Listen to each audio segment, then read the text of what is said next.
Hello guys, welcome to my YouTube channel. जैसा कि आप सभी को मालूम है कि एफसीआई असिस्टेंट ग्रेड थर्ड का एग्ज़ाम 1 और 7 जनवरी को संपन्न हो चुका है। आगे आपका 14, 21, 29 जनवरी को होने वाला है। तो उसमें 1 और 7 जनवरी के आधार पर इतिहास से संबंधित जो महत्वपूर्ण टॉपिक हैं उनको आज हम कवर करने की कोशिश करेंगे। तो आप पूरा वीडियो ध्यान से देखिए। सबसे पहले हम थियरी सॉल्व करेंगे, उसके बाद उससे रिलेटेड एमसीक्यू सॉल्व करेंगे। तो आप लोग चैनल को सब्सक्राइब करके रखें। काफ़ी कुछ आपके लिए कंटेंट तैयार किया जा रहा है और आपको सारा कंटेंट मिलेगा। आपको कोई भी डाउट हो तो कमेंट करके कर सकते हैं, और यदि आपको लगता है कि किसी और टॉपिक पे वीडियो चाहिए तो भी आप हमें कमेंट करके बता सकते हैं। तो आइए बिना देर किए हुए एक शानदार सेशन की शुरुआत करते हैं। देखिए, आज हम लोग सबसे पहले यहाँ पर बात जो करेंगे वो बात करेंगे दिल्ली सल्तनत की, दिल्ली सल्तनत की। इससे जो है आपके एग्जाम में प्रश्न पूछे जा रहे हैं। दिल्ली सल्तनत, देखिए ध्यान से, अगर हम बात करें दिल्ली सल्तनत की तो यहाँ पर एक ट्रिक हम लिख कर लाए हैं आपको याद करने के लिए। देखिए, 1206 से लेकर 1526 तक जो है दिल्ली सल्तनत का शासनकाल चलता है, ठीक है, जिसमें 5 राजा शासन करते हैं, ठीक है। अब यहाँ पर ट्रिक देखिए, तू गुल खिला तू सोलो, सोलो मतलब सोना कहते हैं ना, सोलो। तू गुल खिला तू सोलो, मतलब गुल खिल रहा है और तुम सोलो। देखिए, गुल से हो गया गुल से गुलाम वंश को दास वंश के नाम से भी जाना जाता था। यह 1206 से लेकर 1290 तक चला था। अगला खिलाओ, यहाँ पर क्या हो जाएगा, लिख में नहीं, खिलजी वंश हो जाएगा। ये 1290 से 1320 तक है। तू से क्या है, तुगलक वंश है, 1320 से 1398। सो से सैयद वंश है, 1398 से 1451, और लो से लोधी वंश है, 1451 से 1526 तक, ठीक है। तो ये जो है ट्रिक है, इसका शानदार ट्रिक के द्वारा आप 1-2 बार लिखेंगे तो आपको याद हो जाएगा, ठीक है। तो ये क्रम भी आपको मिल जाता है सजाने के लिए कि कौन कैसा क्रम है, ठीक है। वंश को भी कई बार एग्जाम में पूछा भी गया है। आगे हम बात करें तो एक एक पॉइंट की थोड़ी सी, हम सबसे पहले गुलाम वंश, जिससे सबसे अधिक प्रश्न बनते हैं, उन थियोरी को हम थोड़ा सा कवर कर लेते हैं। गुलाम वंश देख लीजिए, 1206 से लेकर 1290 तक, ठीक है। इस वंश को गुलाम वंश या दास वंश दोनों कहते हैं। देखिए, गुलाम दास एक ही होता है। क्यों कहते हैं? क्योंकि इस वंश का संस्थापक कुतुबुद्दीन ऐबक मोहम्मद गोरी का गुलाम था। तो इसका जो स्थापना किया था कुतुबुद्दीन ऐबक था, और इसको गुलाम वंश इसलिए कहते हैं क्योंकि वो मोहम्मद गोरी का क्या था भाई, गुलाम था, ठीक है। ग से गोरी, ग से गुलाम, इसलिए इस वंश को दास वंश या गुलाम वंश दोनों जानते हैं। इतनी बात समझ में आ गई।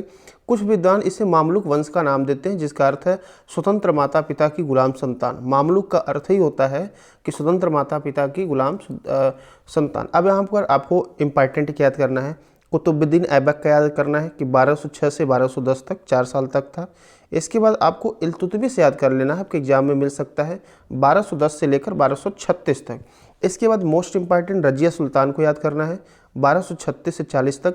दिल्ली की प्रथम मुस्लिम महिला सुल्तान जो है मुस्लिम महिला शासिका रजिया सुल्तान थी, ठीक है। उसके बाद आप बलबन को याद करेंगे, ठीक है। बलबन जो है 1266 से 1286 तक था बलबन, ठीक है।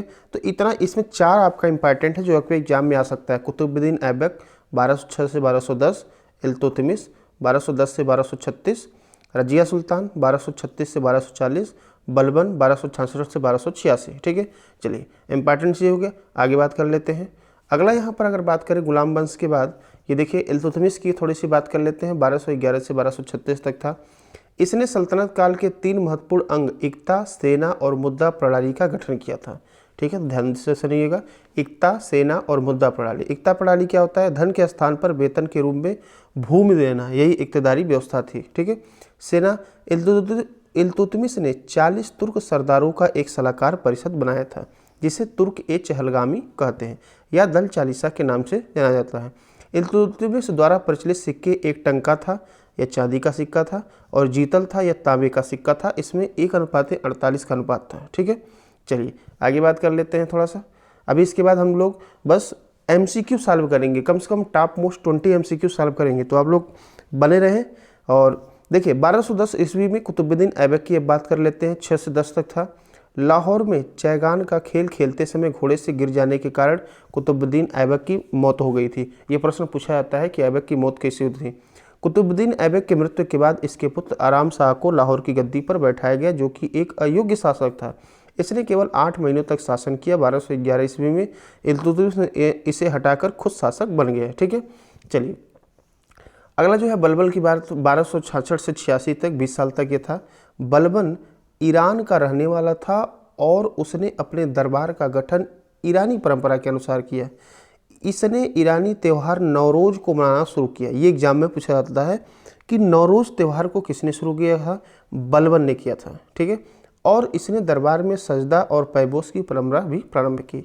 इसने अपने आप को पृथ्वी पर नियावत एक खुदाई, ईश्वर का प्रतिनिधि और जिले अल्लाह ईश्वर की छाया दोनों बता दिया था, ठीक है। ये भी एग्जाम में पूछा गया है बहुत बार। इसने रक्त एवं लौह की नीति, वेरी वेरी इंपॉर्टेंट है, रक्त और लौह की नीति पूछा जाता है तो बलबन ने। रक्त और लौह की नीति कैसे अपनाएंगे? जिसके पास बल रहेगा, ठीक है। आक्रमण की नीति को अपनाया। बलबन ने दल चालीसा को समाप्त कर दिया, ठीक है। चलिए आगे बात कर लेते हैं। अगला जो है खिलजी वंश है। खिलजी वंश की बात करें तो ये 1290 से 1320 तक है। दिल्ली सल्तनत में खिलजियों का शासनकाल सबसे कम समय तक था। खिलजी तुर्कों की 64 नस्लों में से एक थे, लेकिन ये निम्न वर्ग के थे, ठीक है। खिलजी वंश की स्थापना 13 जून 1290 को जलालुद्दीन फिरोज खिलजी ने गुलाम वंश के आखिरी शासक क्यूमर्स की हत्या करके की थी, ठीक है। तो ये पूरा दिया गया है यहाँ पर। चलिए आगे बात कर लेते हैं। लोधी वंश की बात कर लें तो 1451 से 1526 तक था। इसमें जो है 3 शासक आपके हुए। बहलोल लोधी 1451 से 1489, सिकंदर लोधी 1489 से 15, इब्राहिम लोधी। ये इंपॉर्टेंट आपके लिए, ठीक है। लोधी वंश का संस्थापक बहलोल लोधी था, ठीक है। आगे बात कर लेते हैं। अगला यहाँ पर बात करेंगे इमारत जो है, देख लीजिए कुछ इमारत इंपॉर्टेंट नाम याद कर लेते हैं। कुब्बत उल इस्लाम मस्जिद, ये दिल्ली में है, कुतुबुद्दीन ऐबक ने करवाया था। ये हिंदू और जैन मंदिर है। 2.5 दिन का झोपड़ा अजमेर में है, कुतुबुद्दीन ऐबक करवाया था। एक संस्कृत विद्यालय को तोड़ा था। कुतुब मीनार तो आप जानते हैं दिल्ली में है, कुतुबुद्दीन ऐबक जो है प्रथम मंजिल का निर्माण ऐबक ने करवाया था, ठीक है। आगे देख लीजिए। अलाई दरवाज़ा पूछा जाता है, ये दिल्ली है, दिल्ली में है, ठीक है। ये भी अलाउद्दीन खिलजी ने बनवाया था। सल्तनत काल की पहली इमारत जिसमें संगमरमर का प्रयोग हुआ था, ठीक है। जमायत खाना मस्जिद दिल्ली में है, अलाउद्दीन खिलजी के समय में खिज्र खां द्वारा बनाया गया था। 56 कोट ये भी दिल्ली में है, गयासुद्दीन तुगलक बनवाया। और गयासुद्दीन तुगलक का मकबरा दिल्ली में है, गयासुद्दीन तुगलक जो है यहाँ पर खुद बनवाया। यहाँ पर सिकंदर लोदी का मकबरा दिया गया है, तो सिकंदर लोदी का मकबरा दिल्ली में है, सिकंदर लोदी है। भारत का पहला मकबरा है जिसमें दोहरे गुंबद का निर्माण किया गया है। मोट की मस्जिद दिया गया है दिल्ली में, सिकंदर लोदी के वजीर मियाँ भुआ ने बनवाया था। सामने की दीवार में 5 मेहराबदार द्वार हैं, ठीक है। तो ये कुछ मंदिर मस्जिद भी थे। अब यहाँ पर हम बात करते हैं इससे रिलेटेड प्रश्न की, ठीक है। तो देख लीजिए, सबसे पहले अगर हम प्रश्न की बात करें तो यहाँ पर सबसे पहला प्रश्न ये जो सबसे अधिक बार 2022 में पूछे गए, गुलाम वंश का संस्थापक कौन था? तो इसका आपका सही आंसर मिलेगा ऐबक। कुतुबुद्दीन ऐबक 1206 में गुलाम वंश की स्थापना किया था, क्योंकि मोहम्मद गोरी का वो गुलाम या दास था। तो इसे गुलाम वंश और दास वंश दोनों कहते हैं। बात समझ में आ गई? क्लियर है? यदि पूरा आप पढ़े होंगे समझ में आ गया होगा। अब आपको जो भी हम प्रोवाइड करेंगे, पहले आपको थ्योरी बताएंगे, फिर उसके बाद टॉप मोस्ट क्वेश्चन बात करेंगे। अगला देख लीजिए क्वेश्चन दूसरा वाला, कुब्बत उल इस्लाम मस्जिद का निर्माण किसके द्वारा करवाया गया है? अभी जस्ट हमने बताया ऐबक के द्वारा करवाया गया है, और ये कहाँ पर है भाई? दिल्ली में है। चलिए आगे बात कर लेते हैं। अगला प्रश्न आपका है, दिल्ली सल्तनत का वास्तविक संस्थापक कौन माना जाता है? तो ये जो है इल्तुतमिश को दिल्ली सल्तनत का वास्तविक संस्थापक मानते हैं। और इल्तुतमिश का जो समय था ये जो है 1211 से लेकर 1236 तक था, ठीक है। और इल्तुतमिश ने ही कुतुब मीनार को क्या किया था? कंप्लीट करवाया था। शुरू किया था कुतुब मीनार को बनवाना कुतुबुद्दीन ऐबक, और पूरा किया इल्तुतमिश, ठीक है। चलिए इससे काफ़ी प्रश्न बनते हैं भाई। अगला देख लीजिए, तराइन का तृतीय युद्ध। तराइन के 2 युद्ध जो हुए थे वो पृथ्वीराज चौहान और मोहम्मद गोरी के बीच में हुए थे, 1191 और 1192 में। पहली बार जो है पृथ्वीराज चौहान जो है जीत गए थे, लेकिन 1192 में मोहम्मद गोरी जीत गया था, जो कि 17 बार भारत पर आक्रमण किया था। तो तराइन का जो तृतीय युद्ध है यह जो हुआ था, यह जो है इल्तुतमिश और यल्दोज के बीच में हुआ था। यल्दोज जो थे ये क्या थे? गजनी के शासक थे, ठीक है। चलिए आगे बात कर लेते हैं। अगला है कुतुब मीनार का निर्माण किसके शासनकाल में पूरा हुआ? अभी जस्ट हमने बताया है कि स्टार्ट जो है ऐबक किया था। स्टार्ट किसने किया? ऐबक, लेकिन पूरा कौन किया? इल्तुतमिश, ठीक है। इतना आप ध्यान रखिएगा। चलिए आगे बात कर लेते हैं। दिल्ली सल्तनत की पहली महिला शासिका, अभी जस्ट हमने आपको पीछे समझाया भी है, तो ये कौन थी? रजिया सुल्तान। कौन थी भाई? रजिया सुल्तान दिल्ली की जो है पहली महिला शासिका थी। 1236 से लेकर 40 तक। कहाँ तक भाई? 1236 से लेकर 40 तक, 4 साल तक इनका कार्यकाल था, ठीक है। आगे देख लेते हैं। रक्त और लौह की नीति, देखिए वेरी वेरी मोस्ट इंपॉर्टेंट का 1000 बार पूछा गया है। तो रक्त और लौह की नीति किसने अपनाई थी? बलबन। जिसके पास बल रहेगा वही रक्त और लौह की नीति अपनाएगा। आगे देख लीजिए, अगला यहाँ पर है सिजदा ए पैबोस किसके द्वारा शुरू किया गया था, ये भी अभी पीछे हमने बताया है, ठीक है। तो ये बलबन ने ही शुरू किया था, ठीक है। सिजदा ए पैबोस क्या होता है, किसी के सामने झुककर सलामी देना, ठीक है, सलाम वालेकुम।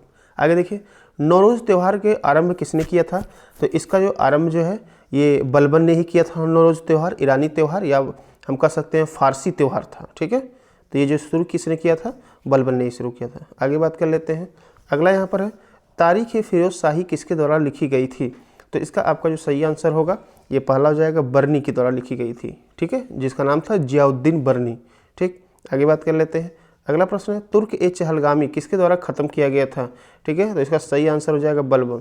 बलबन के द्वारा ही तुर्क ए चहलगामी ख़त्म किया गया था। यह 40 लोगों के सरदारों का एक समूह था जो राजा को एडवाइस देता था, ठीक है। लेकिन शुरू किसने किया था, इल्तुतमिश। ख़त्म किसने किया, बलबन। बलबन ने बहुत सारी चीज़ें ख़त्म किया था। आगे देख लेते हैं, अगला यहाँ पर है दीवान ए आरिज किससे संबंधित था, तो इसका सही आंसर हो जाएगा सेना से संबंधित जो मंत्री था उसी को दीवान ए आरिज कहते थे। आरिज कहते थे, सेना का एक मंत्रालय था, एक पोस्ट था। आगे देख लीजिए, गुलाम वंश का अंतिम शासक कौन था, अभी पीछे आप देखे हैं, मुइजुद्दीन कैकुवात, उसमें पूरा लिस्ट में लिखा गया है, तो एक बार रिवीजन कर लेंगे। अगला देख लीजिए, मंगोलों के आक्रमण के खतरे के समय सल्तनत का सुल्तान कौन था, तो सही आंसर कौन था भाई, इल्तुतमिश था। अगला देख लीजिए, अगला प्रश्न है आपका जीतल बोला जाता था, अभी पीछे हमने बताया है 1:48 के अनुपात में। तो जीतल क्या था भाई, ये एक प्रकार का मुद्रा था, इसमें किसका प्रयोग करते थे, जो है तांबे की मुद्रा थी, ठीक है। पीछे आप देख लीजिएगा, तांबे की मुद्रा, क्लियर। आगे बात कर लेते हैं, अगला यहाँ पर है कुतुब मीनार के 5वीं मंजिल का निर्माण किसने करवाया था, तो इसका आपका सही आंसर होगा फिरोज शाह तुगलक, ठीक है, फिरोज शाह तुगलक। आगे बात कर लेते हैं, अगला यहाँ पर एकता प्रणाली की शुरुआत किसके द्वारा की गई थी, तो सही आंसर आपको मिलेगा बी, इल्तुतमिश के द्वारा जो है एकता प्रणाली की शुरुआत की गई थी, क्लियर है। चलिए इसकी भी चर्चा कर चुके हैं। कुतुबुद्दीन ऐबक की मृत्यु कैसे हुई, पीछे हम ऑलरेडी बता चुके हैं, चौगान खेलते समय घोड़े से गिरकर, एक गेम होता है घोड़े से गिरकर इनकी मृत्यु हो गई थी, ठीक है। आगे चंगेज खान का वास्तविक नाम क्या था, तो इसका आपका सही आंसर होगा पहला तिमुचिन, ठीक है। चंगेज जो है एक मंगोल था, इसका वास्तविक नाम तिमचिन था।